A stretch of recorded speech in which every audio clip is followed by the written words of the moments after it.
I'm Phil Bindley, I'm CTO at The Bunker.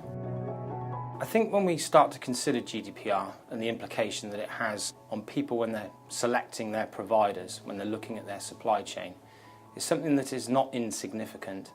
It's something that people really need to consider quite strongly, think about it a lot.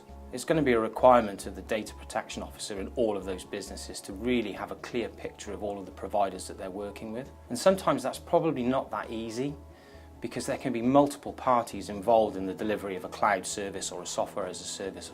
For instance, you're taking a software application from somebody whose infrastructure is that sat on, whose data center is that in. And as a business, you're going to need to understand that all of the things that those guys are doing, both from a technical and an organizational perspective, are in line with GDPR. That's a requirement that's upon you as that data controller.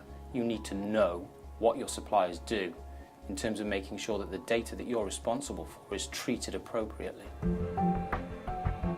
The most common issues that people are going to come across when they try to unravel some of these supply chains that they're involved in is probably transparency, making sure that they can get the information that they need from the people that are providing them services in order to assure themselves that those organisations have in place the culture, the structure, the process, the people, to not impinge upon their security posture that they're going to need within GDPR.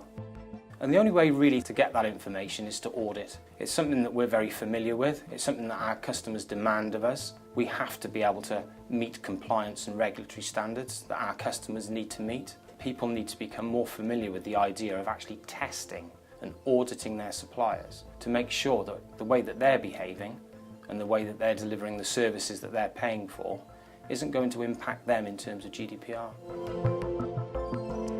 So as the data controller, you're going to need to make sure that the data process is behaving in the right way. I think the risk that you face is that it's your responsibility to make sure that the data process is doing what they say they're doing. Now more than ever, is that it's no good to just say, I thought they were doing it, they told me they were doing it. You have to prove and that you've tested that they're doing it. And that's probably the biggest change in GDPR. In terms of that selection process, when you're looking at somebody to provide you with an infrastructure service or a software service, how can a business be assured? How can a business be confident? And I think there are some very basic steps that people can take in order to do that.